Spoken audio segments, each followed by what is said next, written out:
மத்தேயு 4ஆம் அதிகாரம் 15வது வசனம். இருளில் இருக்கும் ஜனங்கள் பெரிய வெளிச்சத்தை கண்டார்கள். மரண இருளின் திசையில் இருக்கிறவர்களுக்கு வெளிச்சம் உதித்தது. இந்த வார்த்தை ஏசாயா தீர்க்கதரிசிக்கு கொடுக்கப்பட்டது.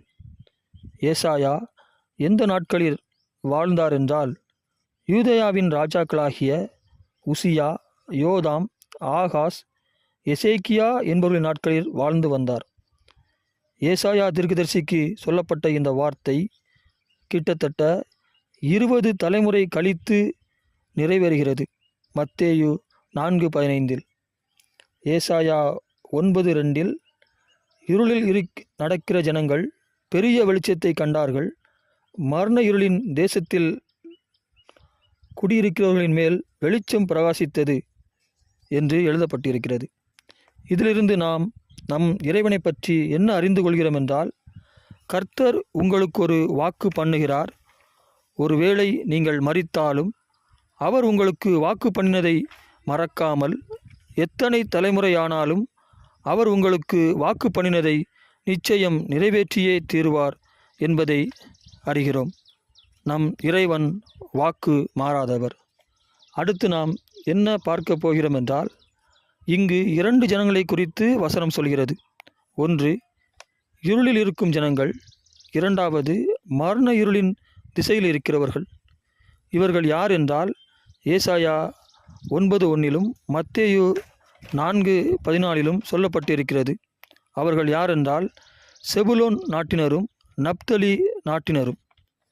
இந்த 2 நாடும் எங்கு இருக்கிறது என்றால், கடற்கரை அருகிலும் யோர்தான் நதியோரத்திலும் இருக்கிறது. இதற்கு இன்னொரு பெயர் என்னவென்றால், புறஜாதியாருடைய கலிலேயா என்று அழைக்கப்படுகிறது.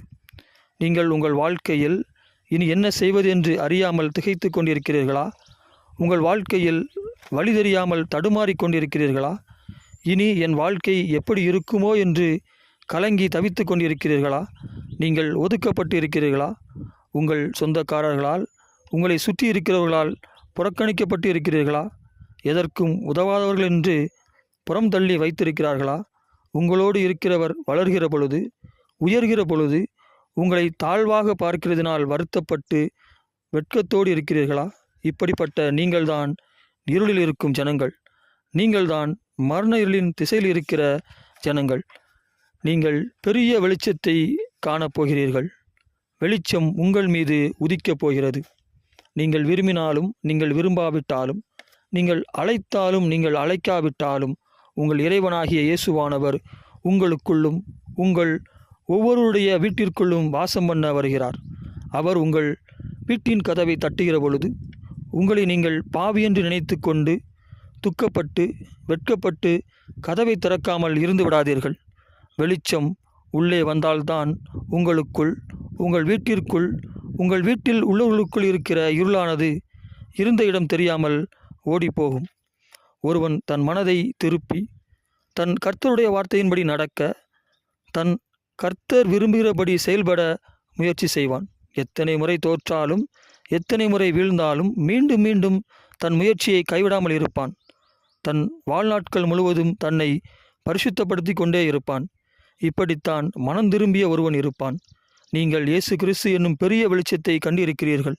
இயேசு கிறிஸ்து என்னும் வெளிச்சம் உங்கள் மேல் உதித்திருக்கிறது. ஆகையால் மனம் திரும்புங்கள், உங்கள் மனதை திருப்புங்கள். நீங்கள் இப்படி செய்வீர்களானால் உங்கள் இறைவன் உங்களை திரளாக்கி உங்கள் மகிழ்ச்சியை பெருக பண்ணுவாராம். நீங்கள் சுமந்த நுகத்தடியையும் உங்கள் தோளின் மேல் இருக்கிற மிலாற்றையும் உங்களை இருளின் வாழ்க்கைக்குள் அடிமைப்படுத்தியவர்களின் கோலையும் முறித்து போடுவாராம். அறுப்பிலே மகிழ்கிறது போலவும், கொள்ளையை பங்கிட்டு கொள்கையில் கலிகுறுவது போலவும் உங்கள் கர்த்தருக்கு முன்பாக மகிழ்வீர்கள்.